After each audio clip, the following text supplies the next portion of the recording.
Beberapa hari sebelum Lebaran 2018, hampir tengah malam Yuda sedang dalam perjalanan pulang menuju Semarang menggunakan bis.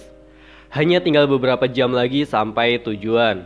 Seluruh lampu kabin dalam keadaan mati, gelap jadinya. Namun sesekali sekelebat cahaya dari luar memberi sedikit penerangan di dalam bis.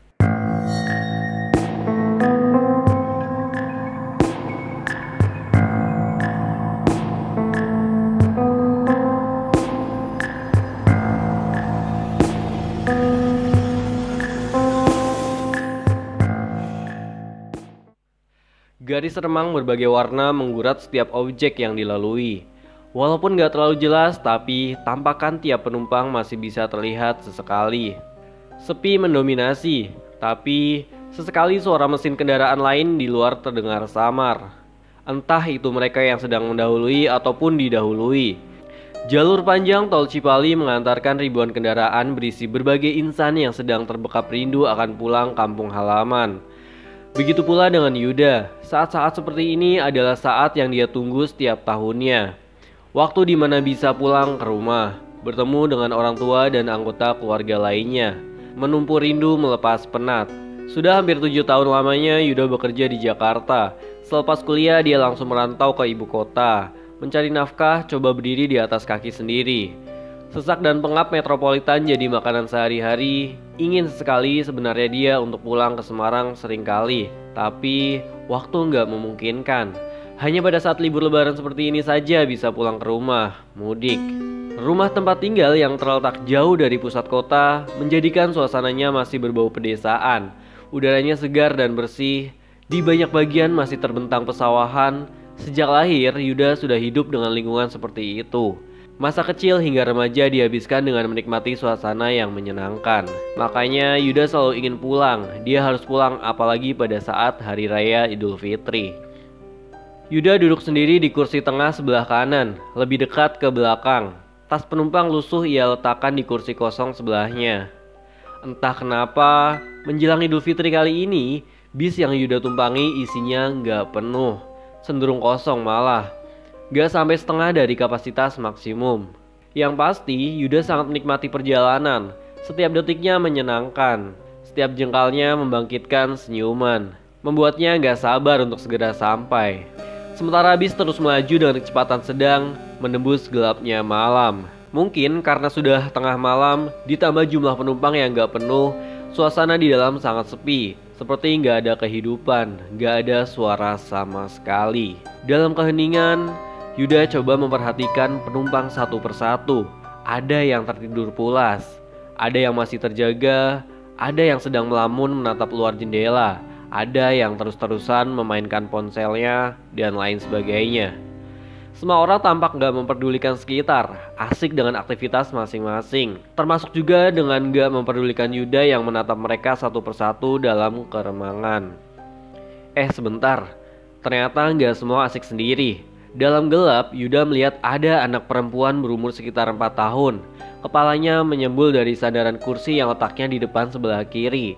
Hanya sebatas hidung ke atas yang terlihat oleh Yuda. Rambutnya dikepang 2, lucu sekali. Walaupun gelap, tapi jelas terlihat kalau anak kecil itu sedang mengintip memperhatikan Yuda. Yuda tersenyum ke arah anak itu, tapi si anak malah menarik turun kepalanya jadi gak terlihat lagi. Tersipu malu di balik sandaran kursi, tapi hanya sebentar. Beberapa belas detik kemudian perlahan kepalanya muncul lagi. Kali ini gak hanya sebatas hidung, tapi seluruh wajahnya terlihat. Lucu sekali. Tentu saja lagi-lagi Yuda tersenyum ke arahnya, lalu dibalas senyum kecil oleh si anak perempuan tadi. Candaan Yuda dan anak perempuan lucu sekali itu berlangsung cukup lama, sampai akhirnya sang ibu yang duduk di sebelahnya, yang mungkin sebelumnya tengah tertidur, terdengar suaranya. "Nilam, ayo tidur nak," begitu kata ibunya. Oh, ternyata anak perempuan cantik itu namanya Nilam. Begitu pikir Yuda. "Om, mama, ada om," begitu Nilam bilang kepada ibunya, sambil menunjuk jari ke arah Yuda yang duduk di belakang mereka, berjarak beberapa kursi. Melihat itu, Yuda kembali tersenyum sambil sedikit tertawa kecil. Gak lama kemudian ibunya Nilam yang sejak tadi hanya terdengar suara saja tiba-tiba ikut muncul dari balik kursi. Perempuan cantik dengan rambut hitam tergerai, wajahnya tersapu cahaya terang yang tiba-tiba datang dari luar. Wajah perempuan itu pucat, mungkin kelelahan karena sedang dalam perjalanan. Itu kesimpulan yang Yuda bisa ambil. Nilam, gak ada siapa-siapa. Ayo tidur lagi ya sayang. Begitu ibunya Nilam bilang, sambil wajah mengarah ke Yuda. Tapi yang aneh, matanya malah menatap ke arah lain, cenderung menunduk. Om, Mama, ada Om. Sekali lagi Nilam bilang begitu. Sudah nak, sini duduk yang benar. Begitu ibunya Nilam bilang. Kali ini nadanya agak tinggi. Nilam menuruti perintah ibunya lalu duduk di kursinya, gak kelihatan lagi. Setelahnya Yuda hanya mendengar samaran obrolan pelan antara Nilam dan ibunya nyaris berbisik. Ya sudah, kembali lagi seperti semula. Yuda tenggelam lagi dalam lamunan, menikmati perjalanan. Tapi menyenangkan. Yuda menikmati bercandaan dengan Nilam walau sebentar. Tepat tengah malam tiba-tiba bis berbelok masuk ke salah satu tempat peristirahatan. Mungkin karena memang sudah waktunya untuk istirahat, Yuda nggak tahu pasti. Benar, bis masuk ke satu tempat luas yang di dalamnya banyak kendaraan parkir. Suasananya ramai, walau nggak terlalu banyak penerangan. Kemudian bis berhenti tepat di depan salah satu rumah makan. Setelah sudah benar-benar berhenti, supir dan kondektur mempersilahkan penumpang turun untuk beristirahat sejenak selama beberapa waktu. Yuda yang memutuskan untuk turun sebentar, tapi sebelum itu dia melihat Nilam dan ibunya juga sedang berjalan menuju pintu keluar. Sekali dan dua kali Nilam menoleh ke belakang mencari keberadaan Yuda. Dan akhirnya Nilam bisa tersenyum. Setelah sudah bisa melihat Yuda sedang berjalan di belakangnya, Yuda membalas senyuman. Yang aneh, Nilam seperti tersenyum dalam kebingungan. Wajahnya datar tanpa ekspresi. Kemudian setelah sudah di luar bis, Yuda nggak melihat lagi keberadaan Nilam dan ibunya. Mereka menghilang entah kemana. Beberapa menit kemudian dia menemukan salah satu warung makan yang letaknya di sudut agak sepi. Yuda memilih duduk di situ. Sudut pandang lain. Entah sudah beberapa kali Hudar menguap, kantuk mulai menyerang sejak menjelang jam 12 tadi. Berkendara sendirian, Hudar memutuskan untuk mudik hari itu juga. Sepulang kerja sore harinya, tapi karena macetnya Jakarta, perjalanan jadi tersendat. Akibatnya, dia masih berada di tengah tol Cipali pada tengah malam. Seperti Yuda, Hudar berstatus pekerja di Jakarta yang punya kampung halaman di Semarang. Sama dengan kebanyakan orang Indonesia, Hudar juga mudik menjelang Lebaran. Wah, aku gak kuat lagi nih, harus cari kopi, kantuk banget, kata Hudar. Hudar bergumam sendiri ketika kantuknya makin menjadi-jadi. Lalu dia berniat untuk mampir di tempat peristirahatan yang ada di depan untuk sejenak berhenti. Padahal hanya tinggal beberapa jam lagi sampai Semarang. Tapi tetap Hudar harus berhenti. Sampai akhirnya dari kejauhan Hudar melihat ada tempat peristirahatan, lega hati melihatnya. Setelah sampai, dia langsung membelokkan kendaraan, masuk ke satu area luas dengan banyak kendaraan yang juga sedang beristirahat. Sebentar berputar-putar, Hudar akhirnya dia memilih untuk parkir di satu tempat kosong di sebelah bis besar. Akhirnya bisa istirahat sebentar. Begitu Hudar bilang dalam hati. Setelah keluar dari mobil, Hudar sedikit merenggangkan badan, melemaskan otot-otot tubuh, menyalakan rokok. Lalu Hudar kemudian berjalan mencari warung makan yang tempatnya nggak terlalu ramai. Setelah agak jauh melangkah, Hudar menemukan tempat yang menurutnya cukup nyaman untuk duduk dan menikmati segelas kopi. Warung makan yang nggak benderang dan ramai seperti warung lainnya. Memilih kursi yang agak di pinggir, Hudar lalu memesan segelas kopi dan lagi-lagi menyalakan rokok. Suasana warung persis seperti yang diharapkan, hanya beberapa meja yang terisi. Dengan begitu, dia bisa istirahat tanpa gangguan. Gak makan waktu lama, segelas kopi hitam langsung tersaji. Beberapa teguknya sedikit banyak bisa mengurangi kantuk dan penat yang Hudar rasakan di dalam kendaraan tadi. Sambil melepas lelah, Hudar melihat-lihat layar ponsel, berselancar melihat-lihat lini masa media sosial. Cukup lama asik dengan ponselnya, sampai akhirnya dia menyadari sesuatu. Walau gak melihat langsung, tapi Hudar merasa seperti ada yang sedang memperhatikannya. Ada seseorang di sudut lain warung yang sepertinya sedang terus memperhatikan. Siapa? Perlahan Hudar menoleh ke orang itu. Penerangan yang seadanya membuat Hudar harus sedikit mengernyitkan dahi untuk memperjelas penglihatan. Tapi ternyata dugaan Hudar benar. Memang ada orang yang sedang memperhatikan. Hanya berselang beberapa meja saja, orang ini duduk sambil terus menatap Hudar sampai akhirnya dia tersenyum. Setelah tahu kalau Hudar sudah sadar sedang diperhatikan. Sementara Hudar masih belum tahu siapa orang itu. Tapi hanya sebentar. Akhirnya, beberapa detik kemudian Hudar akhirnya sadar. Yuda, kok lu di sini sih? Lalu Hudar berdiri menghampiri Yuda. Aku kira siapa? Sama siapa kamu, Yud? Tanya Hudar ketika mereka sudah duduk semeja. Sendiri nih, kamu mau kemana, Dar? Mudik juga? Iya, aku juga mudik. Naik apa kamu? Tanya Hudar. Itu aku naik bis yang itu tuh. Jawab Yuda sambil menunjuk ke bisnya dari kejauhan. Kebetulan. Kalau gitu lu ikut gua aja yuk. Toh tujuannya kita juga sama. Rumah lu masih di Sembung Harjo kan? Tanya Hudar lagi. Masih, Dar. Yuda menjawab sambil tersenyum. Ya sudah, kita bareng aja. Kita berangkat sekarang yuk. Udah jam 12:30. Ajak Hudar. Oke deh, gue ambil tas dulu ya di bis. Yuda lalu berjalan menuju bis, sementara Hudar menuju mobilnya. Hudar senang karena akhirnya dia ada teman dalam perjalanan. Ada teman untuk berbincang. Jadi Yuda dan Hudar adalah kawan lama. Mereka satu kelas pada waktu SMA, terpisah setelah keduanya lulus lalu melanjutkan kuliah di tempat yang berbeda.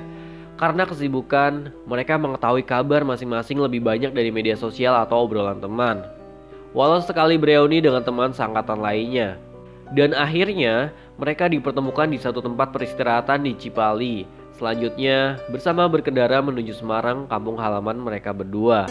Di dalam perjalanan dalam kendaraan, percakapan lebih banyak didominasi oleh Hudar. Yuda hanya membalas menjawab seperlunya saja. Tapi dalam hal ini Hudar bisa mengerti, karena yang dia tahu Yuda memang pendiam sejak dulu. Tapi ya itu tadi, akhirnya selama perjalanan mereka berdua lebih banyak diam. Oh iya, beberapa bulan yang lalu aku dengar kamu sakit ya, Yud? Hudar kembali bertanya membuka perbincangan. Iya, tapi udah sembuh, jawab Yuda singkat. Sakit apa, Yud? Aku dengar cukup parah ya? Iya, dirawat beberapa hari saja. Lagi-lagi perbincangan berhenti. Yuda yang memang sangat pendiam, ditambah dengan sudah bertahun-tahun lamanya mereka nggak berjumpa, jadi Hudar maklum kalau perbincangan hanya seadanya, lebih banyak diam. Tapi Hudar sudah cukup bersyukur dengan adanya Yuda, jadi dia nggak merasa sendirian lagi. Seenggaknya sudah ada yang menemani. Sementara Yuda lebih banyak seperti sedang menikmati perjalanan. Dia lebih sering menatap keluar jendela, memperhatikan pemandangan dalam diam. Oh, ada sedikit yang mengganggu Hudar. Dia nggak tahan dengan wangi parfum yang Yuda gunakan. Menurutnya, wangi parfum Yuda nggak lazim. Harumnya menyengat aneh. Singkat cerita, akhirnya kendaraan memasuki wilayah Semarang. Aku antar ke rumahmu ya, Yud. Masih di tempat yang dulu kan? Tanya Hudar. Iya, Dar, masih. Ya sudah, kamu kasih tahu jalannya ya. Aku udah agak lupa nih. Iya, jawab Yuda pendek. Seingat Hudar, rumah Yuda nggak terlalu jauh dari rumahnya. Jaraknya kira-kira hanya 15 menit. Rumah mereka sama-sama nggak jauh dari pusat kota. Sudah hampir 2 jam Hudar terus ikuti petunjuk yang Yuda berikan menuju rumahnya. Perjalanan yang sudah semakin dekat tujuan, tapi masih terbilang sepi tanpa percakapan. Beberapa saat kemudian mereka mulai masuk ke salah satu pemukiman di daerah Sambung Harjo. Pemukiman yang tergolong sepi, apalagi terhitung masih tengah malam seperti ini. Gak ada orang yang terlihat sama sekali. Setelah masuk permukiman tadi, Hudar mulai bisa meraba daerah yang sedang dimasuki. Kurang lebih, dia masih hafal wilayah walau sudah bertahun-tahun gak datang berkunjung. Setelah sudah melewati beberapa belokan, akhirnya mereka sampai di satu jalan yang Hudar yakin kalau itu adalah jalan kecil tempat di mana rumah Yuda berada. Itu rumahku yang berpagar besi, Dar, ucap Yuda kemudian. Benar tebakan Hudar. Kemudian Hudar langsung menuju rumah yang dimaksud. Gak memakan waktu lama, karena memang sudah dekat mereka akhirnya sampai di depan rumah Yuda. Hudar parkir persis di depan pagar. Setelah mobil sudah berhenti, mereka lalu turun dari kendaraan. Mampir dulu, Dar, Tanya Yuda yang tersenyum. Gak lah Yud, udah malam. Besok-besok aja aku main kesini. Hudar bilang begitu. Ya sudah, terima kasih ya Dar. Aku masuk dulu ya. Kemudian Yuda masuk ke dalam rumahnya melalui pintu samping. Padahal Hudar belum beranjak pergi. Masuk ke dalam kendaraannya pun belum. Agak bingung. Sebelum pergi, Hudar sejenak memperhatikan rumah Yuda. Rumah besar bertingkat dalam keadaan gelap. Hanya lampu teras saja yang menyala. Dia merasa ada yang aneh, tapi nggak tahu apa. Beberapa belas detik kemudian, Hudar memutuskan untuk pergi dari situ dan pulang ke rumahnya. Tapi, ketika baru saja beberapa langkah menuju mobil, tiba-tiba lampu ruangan tamu rumah Yuda menyala. Lalu ada seseorang yang mengintip di balik tirai. Melihat itu, Hudar tersenyum ke arah orang itu. Setelahnya, ada yang membuka pintu depan. Seorang bapak muncul dari dalam rumah. Mas, cari siapa ya? Tanya bapak itu. Maaf, saya Hudar pak, teman SMA-nya Yuda. Jawab Hudar sambil tersenyum. Oh begitu, ada perlu apa ya malam-malam? Tanya bapak itu heran. Saya baru aja nganter Yuda pak, baru aja dia masuk ke dalam rumah. Jawab Hudar. Oh begitu. Kalau gitu ayo masuk dulu, saya bapaknya Yuda. Ternyata beliau adalah bapaknya Yuda. Sambil tersenyum dia membuka gembok pagar rumahnya. Setelah pagar terbuka, Hudar yang masih agak kebingungan dipersilakan masuk. Di ruang tamu sudah menunggu seorang perempuan parubaya menyambut dengan ramahnya. Perempuan itu adalah ibu dari Yuda. Mungkin bapak ibu sudah lupa, saya Hudar nih, teman SMA Yuda. Waktu SMA dulu saya beberapa kali main ke rumah ini. Hudar membuka percakapan. Oh, tentu saja kami masih ingat nak. Jawab ibunya Yuda sambil tersenyum ramah. Tadi karena di luar gelap, bapak jadi gak begitu jelas melihat kamu. Bapak Yuda menambahkan. Jadi nak Hudar ini dari mana? Tanya mereka nyaris berbarengan. Saya dari Jakarta bu, mau pulang mudik. Kebetulan tadi malam perjalanan saya bertemu dengan Yuda. Ya sudah, saya ajak sekalian untuk pulang bareng. Dengan lancar tanpa beban, Hudar menceritakan semua ketika dia bersama Yuda pulang ke Semarang. Sementara kedua orang tua Yuda mendengarkan dengan seksama. Yang aneh, sejak Hudar masuk, dia sama sekali nggak melihat Yuda lagi. Hanya kedua orang tuanya saja. Jadi begini nah Hudar, mohon maaf nih sebelumnya kalau saya akan menceritakan sesuatu yang akan membuat kaget. Bapak akhirnya mulai menjelaskan sementara ibunya Yuda mulai menangis perlahan. Hudar nggak tahu sebabnya apa.